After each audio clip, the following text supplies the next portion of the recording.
Hi guys, and welcome to Deck Talk, episode 9. On today's episode, I'm joined by Isian. Hi Isian. Hello. Thanks for joining us. No worries, my pleasure. And if any of you have kept up with the regionals, nationals, or Road Starluck events, you probably know Isian's been piloting Greyjoy Rains to a lot of success.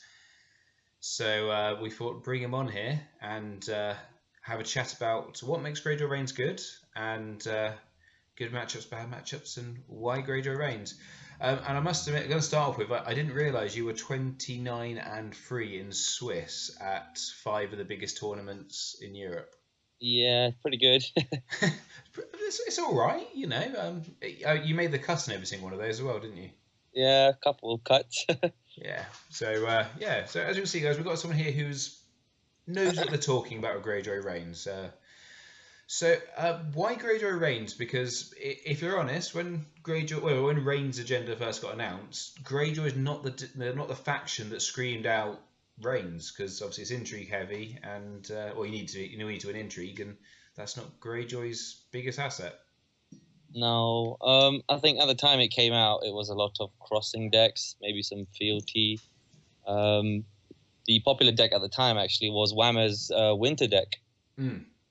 And the Greyjoy Rains deck was just a bit of fun, I think, on the side.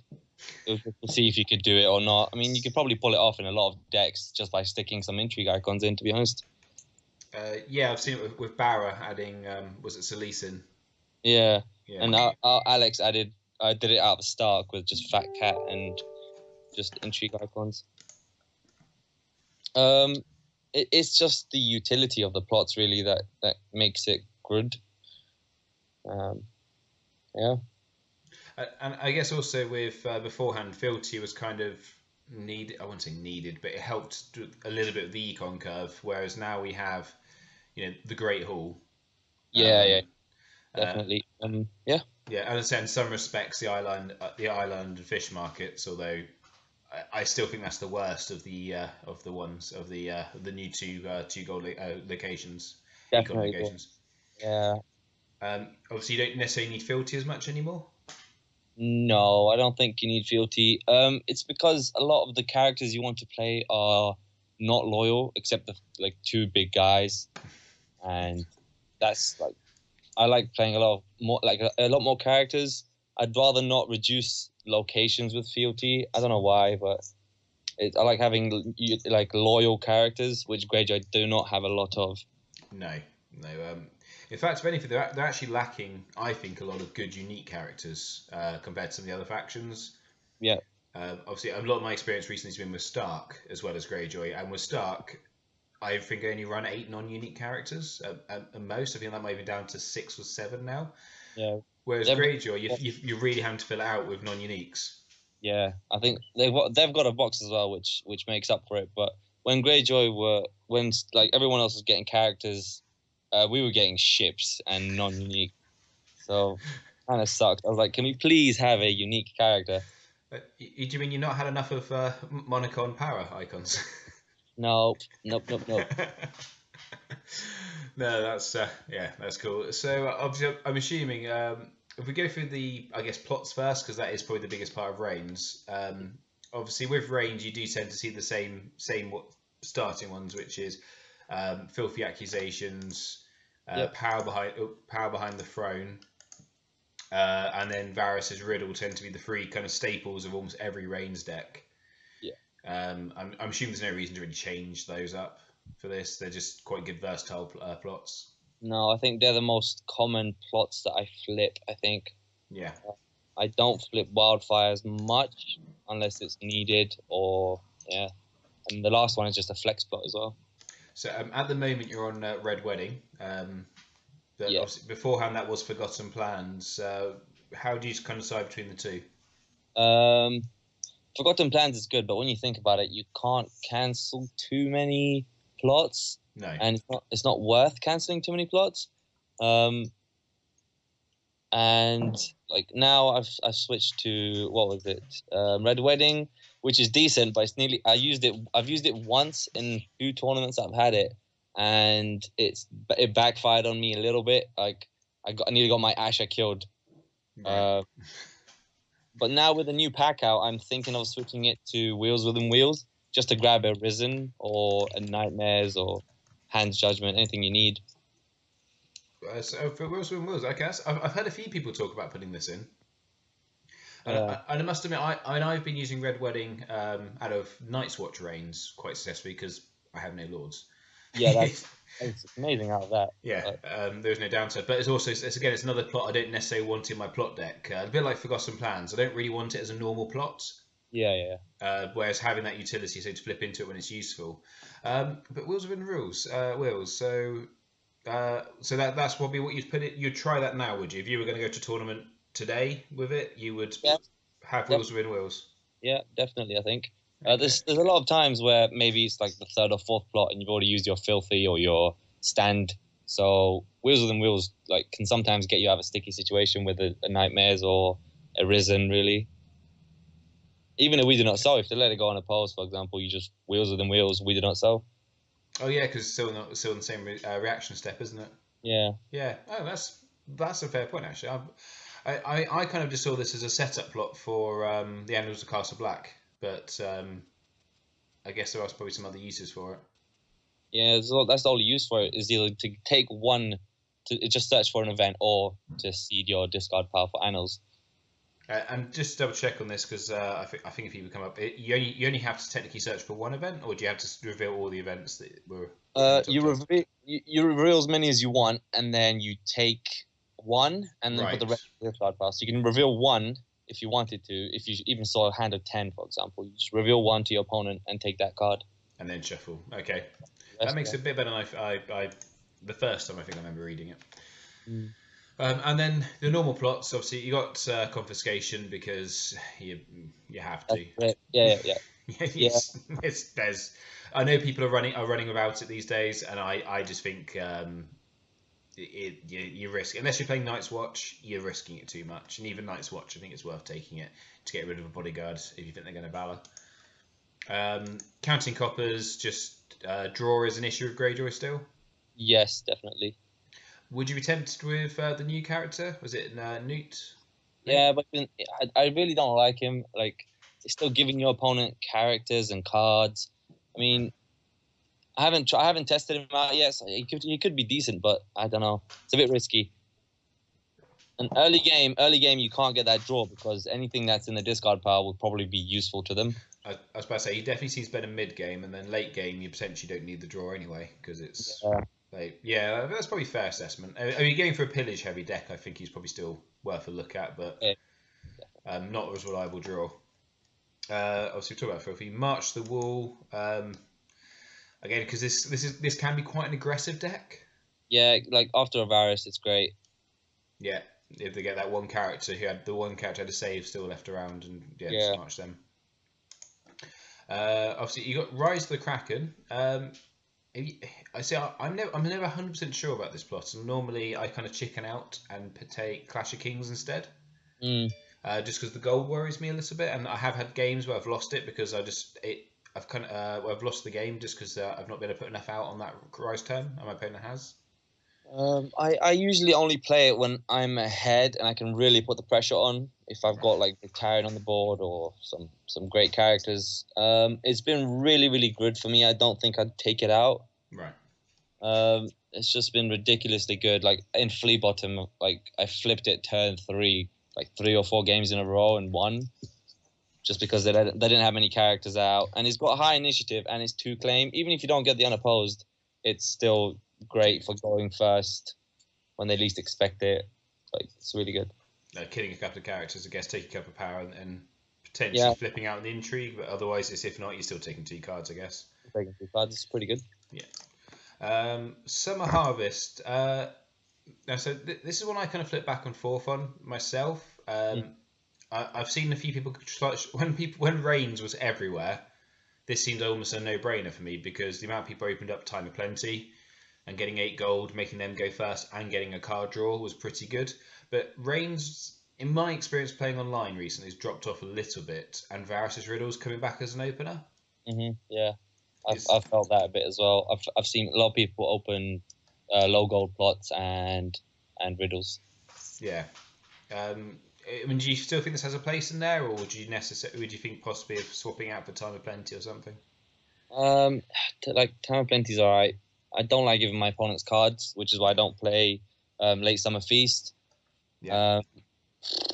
It's really tough. I mean, you could just open trading if you really wanted to. If you were scared about the gold and then save Summer Harvest for later, but yeah, that's the thing. Like trading is also a second opener because you don't always have to open Harvest. No. If you're playing a Rains deck, they're not gonna riddle you turn one, so Yeah. it's not bad. And if you're not playing a range deck, there's always a chance they riddle you and give you 3 more gold. Yep. which is always fun. And again, those are just your money plots. So they're the ones that you're trying to get your big guys out. Yeah, or bait a like just give them gold to Varys them away. That's what the training's for. Give them gold, make them go first. Go pick up their big characters, and you put Varys out and laugh. Yeah, pretty much. And the last one, which I know self-respecting Greyjoy decks will be running without, is Valor. Yep. And if you got this far, you're not sure why.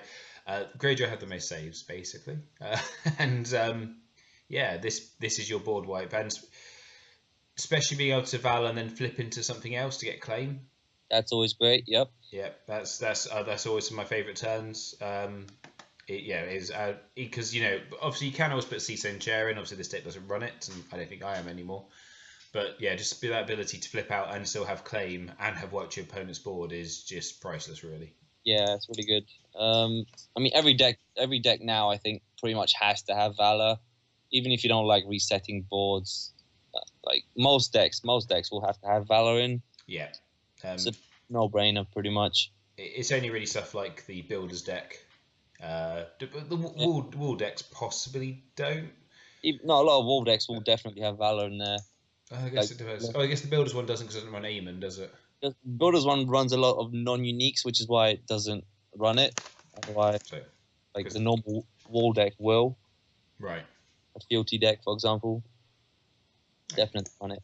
Okay, so that's. I mean, obviously, a lot of them are standard plots. Really, I think, especially at this stage, especially with the Rains. But is there any kind of normal plots which you've almost put in there, or kind of on the bubble, that kind of 8th, 9th plot?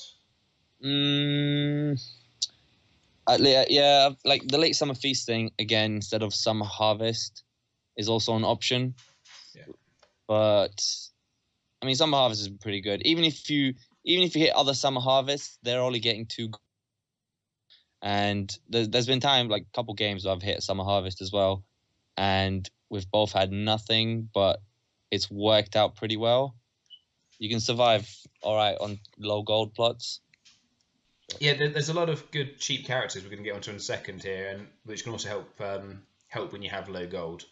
I guess with the characters, so one thing I want to say at the beginning, you said there's 2 good loyal big characters. I disagree. I think there's 3 good loyal big characters, including my man, the meta-defining card as far as I'm concerned, which is Dagmar Cleftjaw.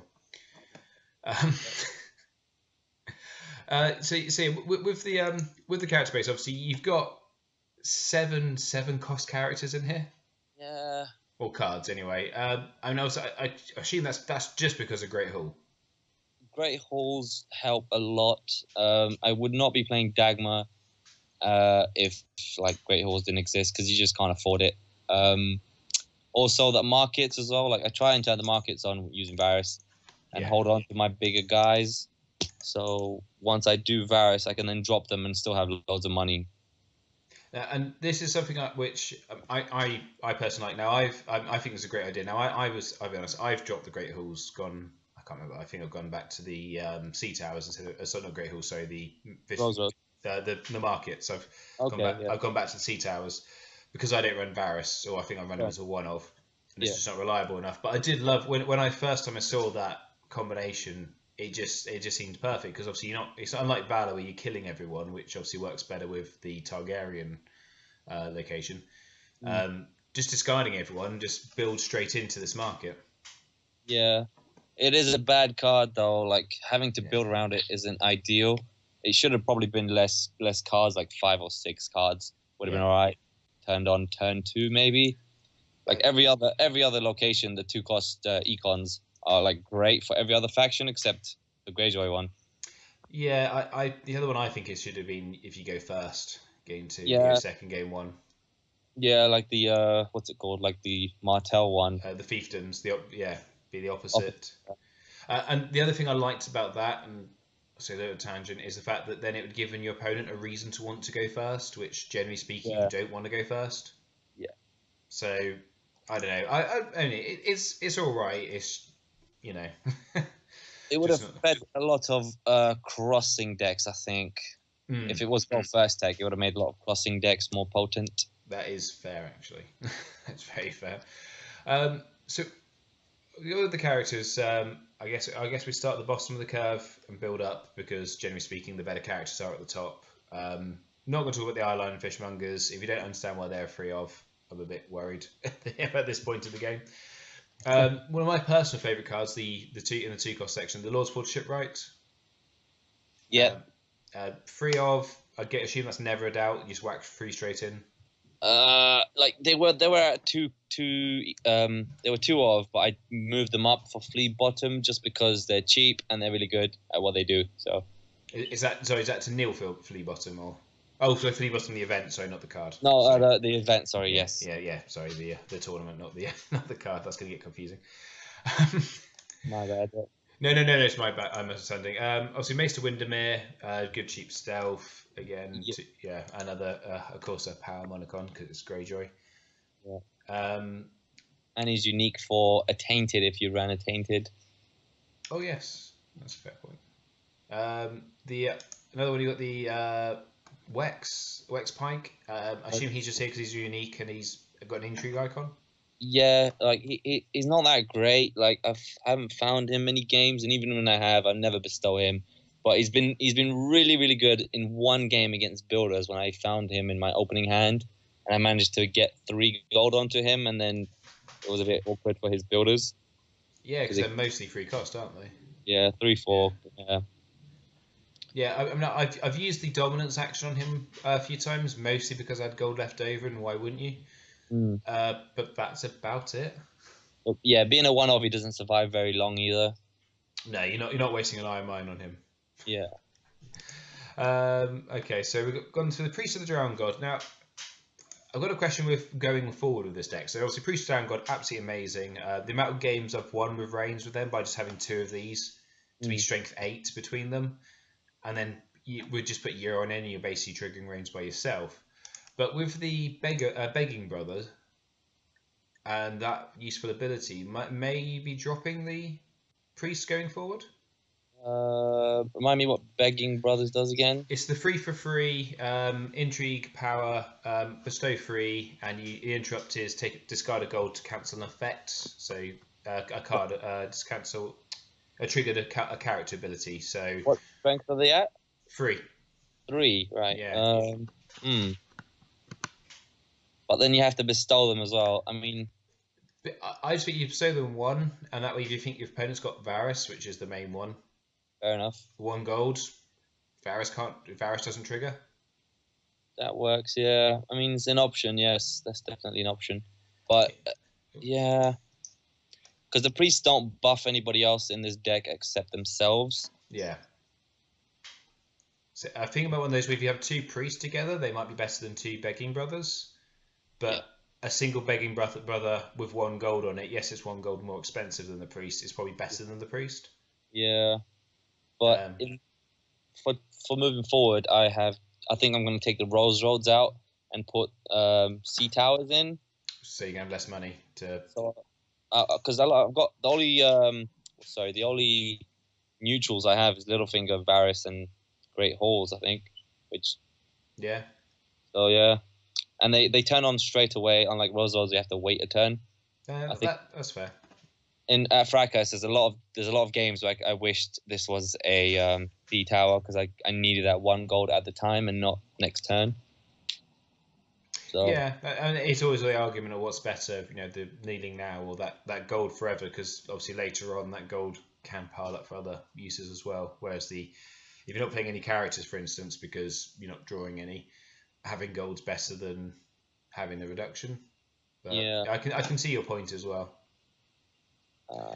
Okay, but yeah, it's one that I hadn't considered it because for some reason I had it as a 3 for 2 and I didn't think it was worthwhile. But 3 for 3, the Begging Brother.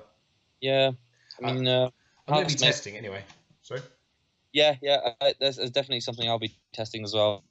Taking the priests to the ground gods out. Yeah. If you needed intrigue icons, the housemates are decent as well. 2 for 2 icons are great. Yeah, no, they're definitely worthwhile. And when I was doing crossing, they were pretty much mandatory in the deck. Next free cost, we've got the new Theon. I guess I did think at one point, oh, you put a little bed on him, it'd be great, but obviously that doesn't really work. Unless buying fleet scouts out. Yeah, and they don't defend. If you give him Littlebird, I'm putting a character into every entry challenge he goes in, just be on the safe side. But yeah, he's just fantastic for winning the power challenges by himself, really. Yeah, just any other challenge is good. And he's it's amazing. He just seems so much better than normal Theon. Yeah. I've come back to normal Theon a little bit, but he's just too this one's just too good. It was great for me against the builder deck. Oh, good, yeah. Oh, that's a good choice. Yeah, they basically can't defend. Yeah. Obviously, I've got the Haunted Forest though, which is annoying. Yeah, but they've got no other way to boost Theon, so it's alright. Yeah. Cool. Yeah, and he's just great for unopposed. He's just brilliant. The 4-cost section, obviously, I see you're a little bit light. Well, not light, but you haven't gone that high on 4-cost. Is that a particular reason, or was that just? Just because I've got a lot of 7-costers and I've got a lot of higher costers. So, but obviously, the one you have got is the newly made Lord, which is a card which, I mean, he's always been good, but for my money right now, he's probably one of the best 4-costers in the game. Yeah, he's great. There's so many locations in the meta. Yeah, definitely. Now with Flea Bottom coming out, you could even justify him as a 3 of, to be honest. Yeah. Yeah. I mean, I don't know. I might drop a Lord's ship right at that point. I'm not sure because they both cover the same. Both do cover similar. Yeah. But yeah, he's just great. Just discarding a location, then especially got Euron out, and then Euron goes and digs it out. That's it's been a winning. Sorry. That's the combo. That is the combo. I thought it was raiding the Icy Bay was the combo of Euron. I've still never seen that card in a game. It's a shame because it looks fun. It does. The Reader, now he's a 2 of. Is he? And I'm also one. I've been running the newer Damper just for an intrigue icon more than anything, and he is sort of useful on the turn everyone dies. Yeah. 2 of him. Is this because you want some form of draw? I've been thinking of going. I had him as a 1-off as well as Theon, but for Flea Bottom I went up 1 for each and took something out. Right. Theon was great because I got to dupe him a couple games. Reader was okay. It's just so you can see him more, and get the discard more than the draw. I think I've rarely used his draw because he doesn't stay on for too long. I think on the board, so it's not for the discard to trigger the markets. Yeah, I'm thinking of taking one of him out and putting in a 6-cost Aaron, just because he's at the Reader's at an awkward slot with the Great Halls. I can't reduce him as efficiently as I can Aaron. Yeah, a 5-cost is effectively the same as a 6-cost with 1 Great Hall out, and then with 2 Great Halls out, they're actually more expensive. Yeah. Obviously, even with that, you've still got one of the best 5-costers at a 3 of, which is Asher. Yeah, she's the best. she is. The amount of games where she's dominated after a mid-turn wildfire. Yeah. She's amazing after wildfire, amazing after resets, and definitely amazing with a little bird or a tainted on her. Yeah, no, she really does. She does some great work, and that ability is still so strong. Yeah. Yeah, and I guess there's no thought about in your mind of dropping one out for a Esgred? Nope. I want to see her every game, and I want to see dupes. So I'm never going to drop her. And Esgred is a bit awkward as well, because if you go Asher out, you can't, and you draw into an Esgred, for example, you can't really play her. It's just a dead card at that point. Not unless you're on 14 power and you want to win the game. Yep, that happened in one of my regional games. I think I was there actually. That was. Uh, Yeah, I love winning like that. Those little those funky ways of winning. Was it like at the last regional? I won in marshalling by sacrificing character John So to Sansa. yeah. Yeah, it's just funky ways you don't normally see. Always tickles me. Um, Now we're on to the big guys, including one of my favourite, which is Victarion. Yep. Intimidate. If you on a power behind the throne turn, if you got him out, you can get that 2 power on him, so you're not worried about him dying. Mm. The intimidate is just bonkers. Not bonkers, but it's just so good, especially with scouts, fleet scouts, and the fleet scout. Yeah. Just to bump them up and nil whoever you want. Any thought of putting the new card? Was it Iron Victory in? Like I want to put one or two in, but it's not. I don't think I have the slots for it. Like it's conditional to when he's on the board, and the Iron Fleet Scouts can give him as much strength, and they're free and setup friendly. I do like the secondary ability on the ship, but I know what you mean. Because obviously, every time you save, you gain a power, which is quite a good ability, really. It is a great ability, but it can it can potentially cause you to do stupid things like Valor when you don't need to, and then just destroy your game by accident. Yeah, no, I agree. But Victarion has been amazing for me at Flea Bottom. I have a new deck made with two of the ship. Okay. So gonna test that out hopefully this week. Okay. I don't think it's gonna stay in. No, I've tried it, and the few times I've seen it, I've just not wanted to play it out. I want to play other cards out, which I think says it's card I want to like, but I just can't quite. We've touched on him already, but you've also got Varus, and he's one of your main kind of reset combo pieces, really. Yeah, he's great. He's great. Just I say problems. Tyrell's a big problem for the deck, and it deals with Tyrell pretty well. Like because of Fat Marge, you could just Varus her and all the lords away instead of killing them. Yeah. So she can't trigger. Yeah, I think everything's alright with Varus, keeping him in. And even with the way things are going, you still think for you he's a free of still. Actually, thinking of it now, there's like what Craster's keep is out. Craster's Mutineer Crasters. Yeah. Yeah, that hurts him quite a bit. But I don't play Last of the Giant, so it's not like a surprise card. And I do run Hand's Judgments for that as well. Begging Brothers are going to be annoying for Varus as well. Yeah, there are a few kind of counters to him now, which I'm quite like because the Last of the Giants Varus was starting to get quite annoying. Yeah. And then we're on to the big three.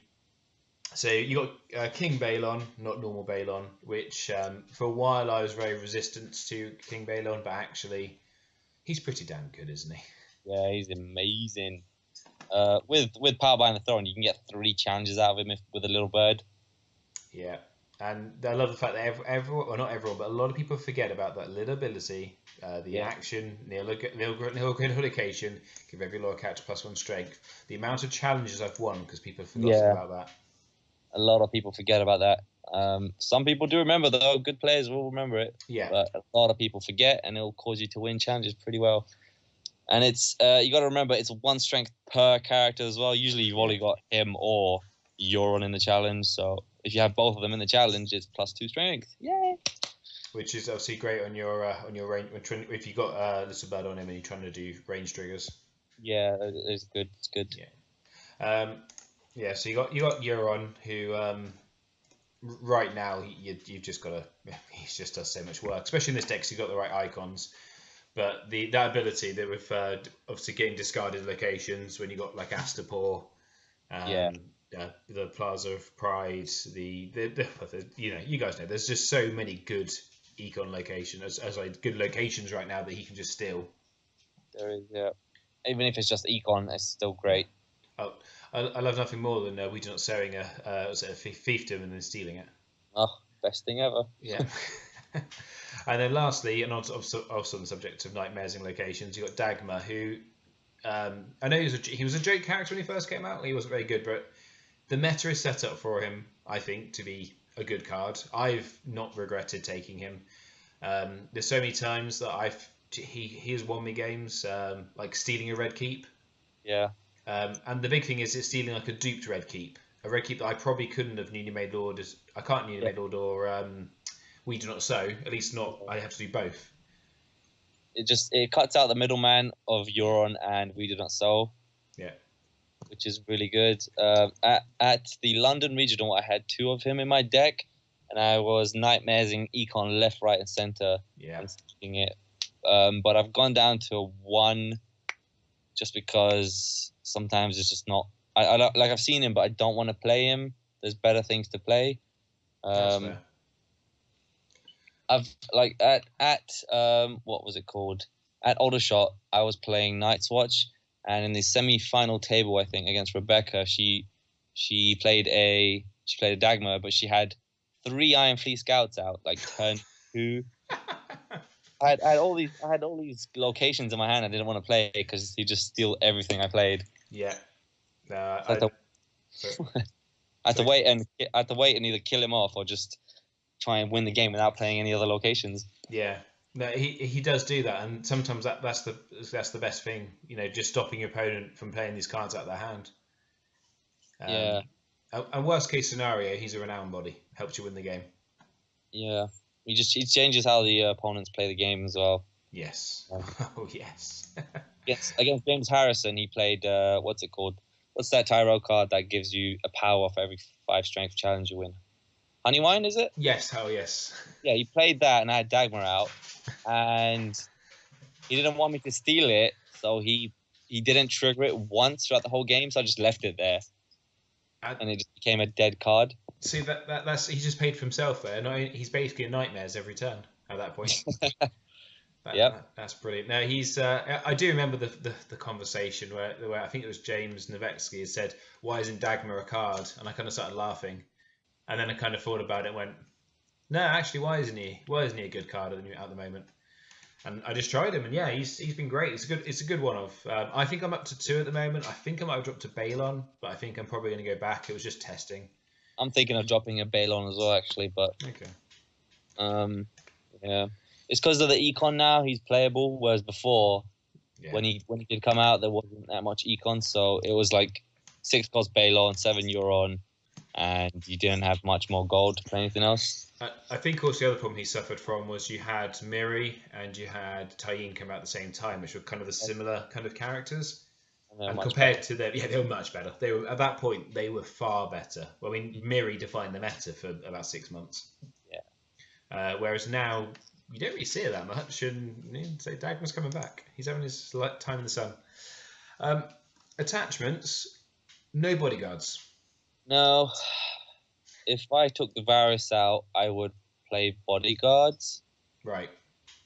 Instead, I think that would be pretty good. And then I might think about putting Victarion's ship back in at that point. Okay. Because obviously you're saving more than... Yeah, I mean, with the Varys, you've got to think about when you play him. If you're behind, you just play him. But if you're like early game, maybe you trading into Varys and you don't play your whole hand out, like you got to think about it and try not to hurt yourself more than you do your opponent. Right. The other one is Little Birds over Appointed.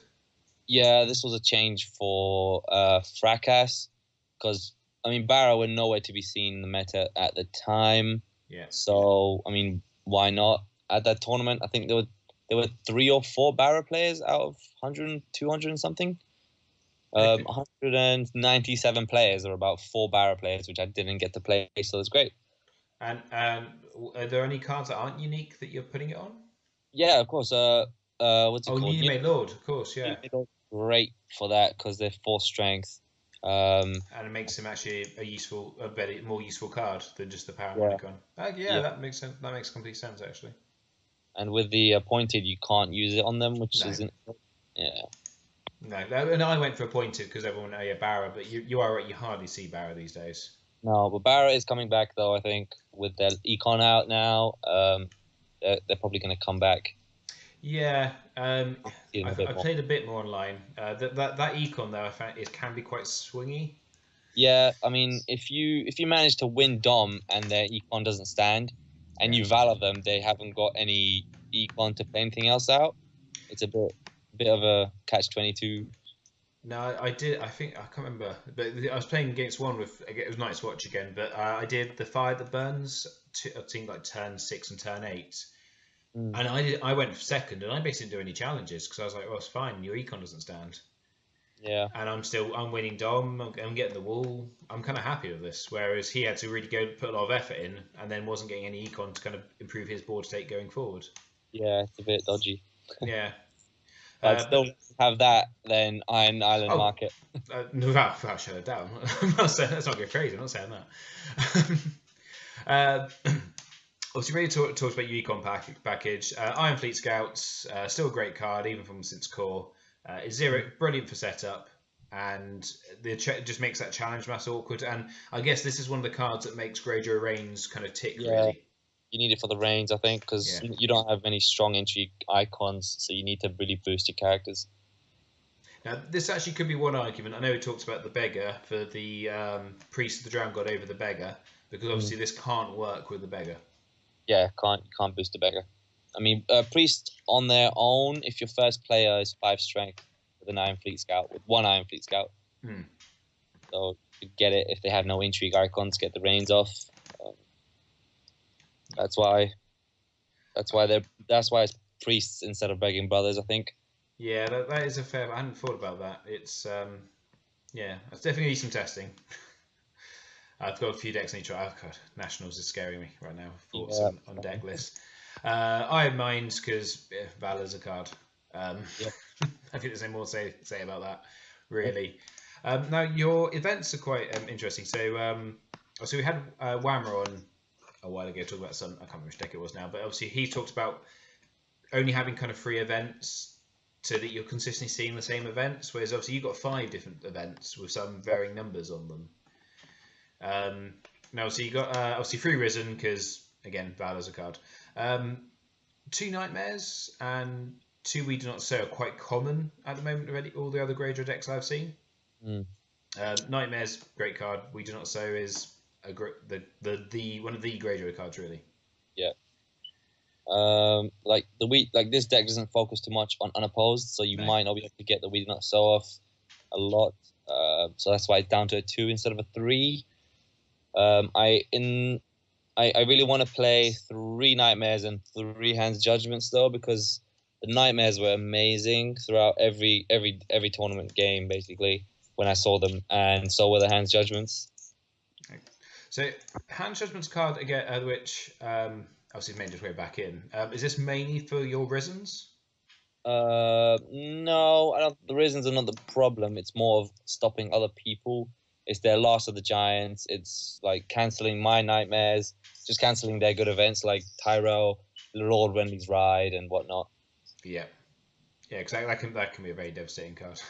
Yeah, Targ as well. Targ hurts this deck a bit, so cancelling Dracarys is great.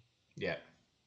And the last one, Tears of Lease, is that just a surprise factor, or is it because it's the best kill spell in the game? It's great as a surprise factor.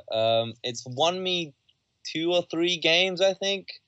Tears of Lease into We Do Not Sow on a bodyguard, killing a big character is pretty good. Yeah.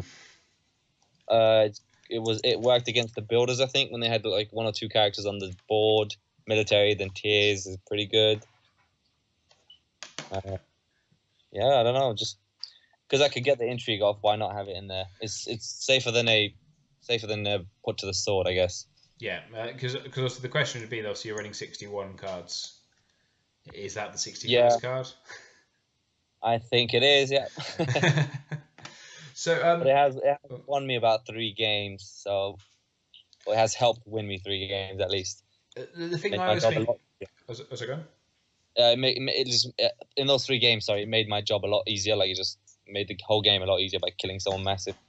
Yeah, the thing I always think of with a one-of like that is, especially you have to play someone twice in a tournament, it can have a massive effect. Whereas if you tears them and win the game the first time you play them, they're also going to be convinced you've got lots of tears. Yeah. Whereas and sometimes the reverse, where you don't play it first time because you didn't see it, it's a one-off, meh. Then the second time you see it and they're just not prepared for it. Yeah. So It's pretty good. I yeah, was at Flea Bottom. I was comparing decks with Tupac, who used a copy of my deck basically, and he adjusted it to his own standards. And you know, he didn't have the tiers in, but someone told me like it's cards like that that make tournament winning decks, for example, like these one ofs and these like little cards that people don't think of having.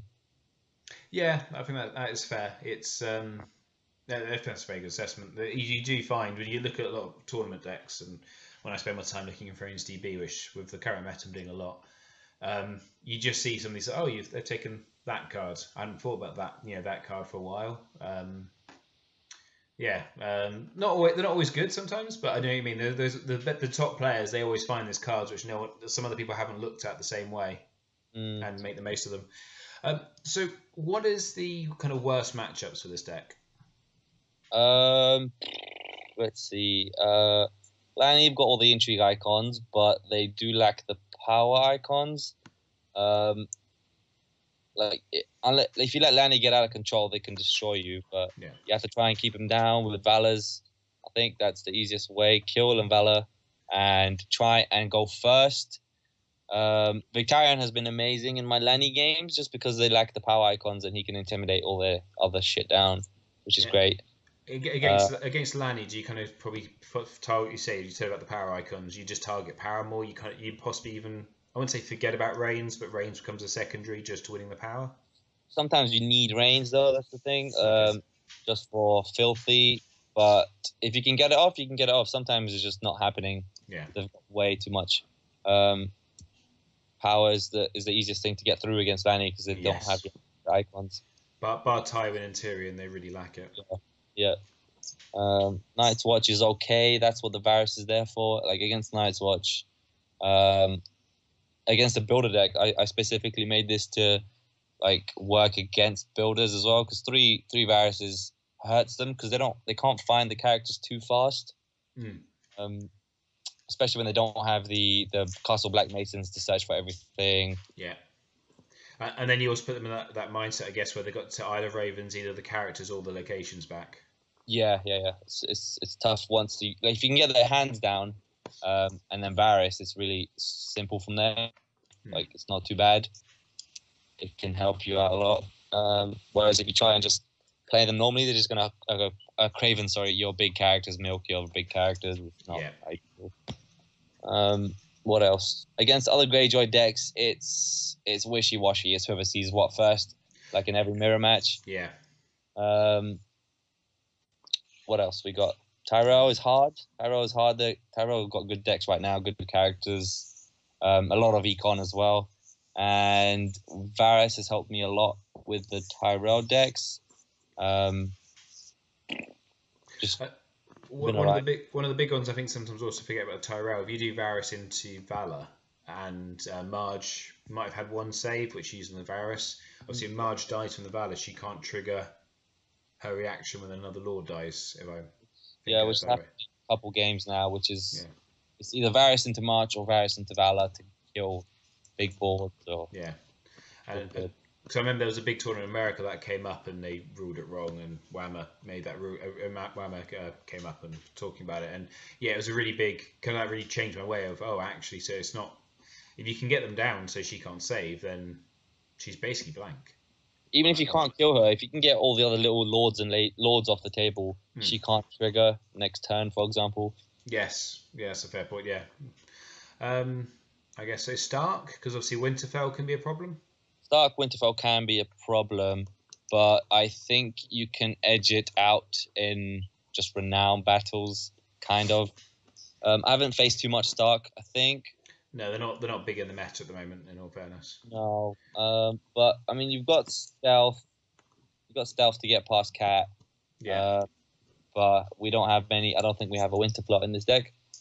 No, it was one of the big things. So at Bristol, my second game, I basically lost to Tyrell Rains because of Cat, and by the time and that's because I couldn't self bastard the Tyrell deck, and I wasn't running the Intimidate at the event at that point. Lord Rennie's Ride, which obviously I then changed my deck for that, because otherwise, if you get, I just got locked out and couldn't really reset the board safely. The Ride is an amazing event, I think. Yeah, it's a bit bonkers. It's needed. I guess trying to think the other faction, Martell.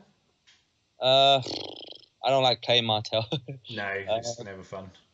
No, but they are okay, I think. Because you're running Varys yourself, like, because I run Varys myself, I'm not too worried when I have my board cleared, because I'm usually holding cards back a lot of the time, holding characters back. But it's the vengeances that hurt the most, I think, and the Viperize can be annoying. Yeah. But obviously one of their main cards, which is Gaston Grey, you have a lot of answers for. Yeah, mostly Shipwrights are amazing against them, and newly made lords if you can afford them as well. Even Dagmar or Euron if you've blown it up. Yeah, but Dagmar is not good because they can trigger the. No, I mean, sorry, you mean you kneel it with the Lord's Will Shipwright, then send Dagmar. Oh yeah. I've done that a few times, and that always feels good. Yeah, I think that covers most of them. I mean, obviously, it's where I think we are in the meta right now, and obviously, some people might hear that some of you talk about some of the matchups. Oh, you got to watch out for this, watch out for that. We are at a point where pretty much every house has a viable option and can cause you problems. You know, it's not like it was at the first cycle. You went, oh, you brought Night's Watch, how cute. You know, every house is pretty good, but I think consistency-wise, from what I've seen with Greyjoy Rains, there's no house which I look at and just immediately roll my eyes and think, well, this is game. I don't know, that's what I think. Going forward, though, and I know this is a very open-ended question, because I don't think anyone really knows what the meta is going to be for the next month or two, because it's been so thrown up in the air. Now, obviously, the one card I want to talk about, and I think a lot of people want to hear your thoughts on, so Flea Bottom. Yeah. Is this a card that goes in the deck, or is this a card that you just have to try and counter? I think try and counter with newly made lords and shipwrights, because there's nothing in the deck that can be Flea Bottom to good use. You'd have to change the deck to include Wildling Scouts and to include Saltwife. Yeah, Saltwives. Would you bother including them and taking Flea Bottom? Like if I do take Flea Bottom, I want at least 2 or 3, and then you'd have to include at least 2 scouts and 2 of the ladies. Yeah. So that's a lot of cards coming out. Yeah. Yeah. Now I agree. I'm not 100% sure. I'm really torn on this, because there's some decks which are just going to be made because of the Flea Bottom. Stark in particular can leverage it in so many ways. It's quite scary.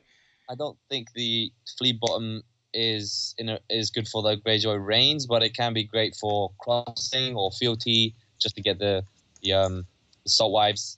Every turn is great. Yeah. Out of crossing, it should be pretty damn good. But not necessarily out of Rains. No, I don't think out of Rains.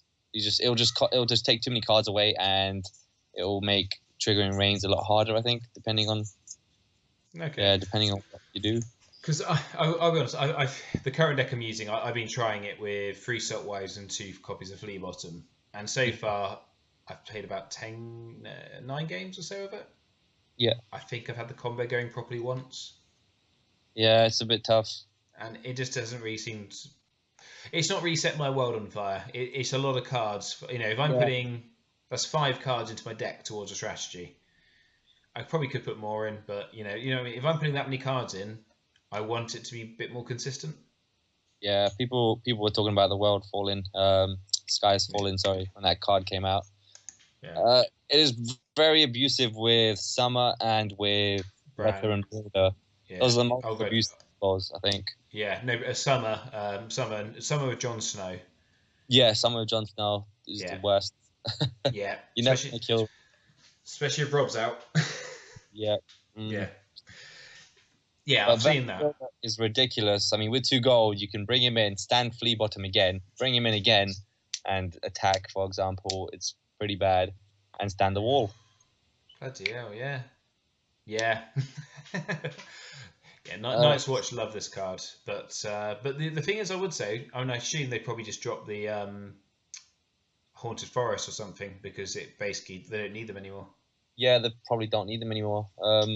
It's good to have Martel as well because they've got a lot of 3-costers that are good when they come in to play during challenges and stuff. Yeah, So we're going to see a lot of it in that.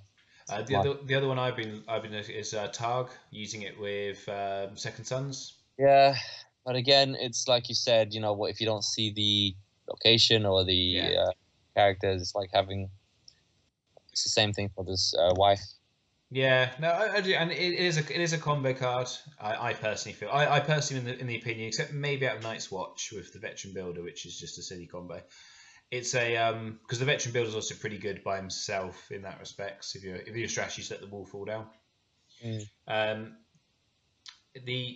it's a combo card, and any combo cards when they work are going to be bonkers, and when they don't work, you kind of going to feel a bit sad. So. Yeah, I'm not that worried. I mean, how many cards we had that everyone's gone, oh, the world's going to end, this card's come out. And then actually, a month later, half of them aren't even used anymore. Yeah. It's because the meta adjusts as well. They adjust to counter the cards. Yeah. Like this, like I would do for this deck, for example. I might have an extra newly made lord just to counter the cards. Yeah. Maybe more hand judgments for the event as well. Frozen Solid might become a bit, I've already seen quite a few people bannering to Stark for Frozen Solid. Solid's becoming a very, very good card now. Yeah. Yeah. Okay. Well, any closing thoughts before on the deck before we wrap up the episode? The Iron Bank will have his dues decent maybe in this, but just to drop a newly made lord and bring him back to hand is good. Even a little finger maybe bring him back to hand is not bad. We get just pre-Valor as well. Pre-Valor even, pretty good. Or if you see their Varys, quickly nipping one of your characters back. Yep, or pre your own Varys, sorry. Yeah. It's not bad, yeah. I'm going to try include maybe 2 copies and test that in this Rains deck and see how that works. What'd you drop for it, though? I'm probably going to drop the Tears, and I have no idea what else. I think I've got the deck. I think I have the deck edited. So let me just double check. Yeah, I've got 3 Nightmares, 3 Wisdons, 3 Hands Judgments, 2 We Do Not Cells, 61 cards still, so I need to find space for 2 events, but that's it. Okay. Yeah, that card I think is going to cause a lot of issues. Well, not issues. I think the one thing I'm going to like about that card is I think it means negative attachments might disappear for a bit. Yeah. At least terminal ones. Yeah. It's annoying as well because you can't cancel the bring back to hand part. You only cancel the gold if you Hands Judgment it. Not good. They still go. Because bringing the character back is part of the cost. Yeah, it's the cost of the event. Yeah. Okay. Yeah, it's a very interesting time. I'm quite enjoying it, and I'm also quite not enjoying the fact I have no idea where the meta is at the moment. Yeah, it's a bit tough right now. Today I had a Q3 event, and I played Stark Winter. I just played Direwolves, and it was really fun. Yeah? Yeah, it was pretty good with Flea Bottom and Summer, and obviously Jon Snow, just getting all these Direwolves back. I tried on a stream, someone sent me a Direwolf deck, and I didn't overly get on with it, but I wouldn't necessarily say that's the deck, so to speak. Yeah. It's a bit hard, though. Too many military icons. Yeah, the new brand helps with that, though. Yeah. The ability to stand the intimidating Direwolves and give them an icon was pretty good. Yes, but in one of my games, I could really use that little shit, but he didn't show up. I lost. Cool. Okay, but yeah, I say guys, I think this is one of the stronger decks in the meta right now. I personally believe. Well, I say now. It was until Pack 5 came out. Now I'm not 100% sure. It was until we figure out how to make it better again. Yeah, and that's going to be the case for everyone, though. I think the advice I've been given at the moment, which was by Joel, is just take good stuff decks until you work out what the meta is. Because at least then the characters you got are good. Was the logic, and I was like, that's fair. But yeah, but Isian, thank you very much for coming on and talking about this deck. No worries. Thank you very much for having me. It's been a pleasure, and I know there's a few people who have been, I say, really waiting for this video. I say, guys, normally right now we would go on and play games with the deck, but I'm going to link below. We've got the Cardiff Regional, which I posted up, which Isian played a lot of games in. I think I've got a couple of Bristol Regional games as well. And worst case scenario, it's not quite the same deck, but there's a couple of streams of me playing Greyjoy Rains. The deck's a bit different, but the fundamentals are still pretty much the same.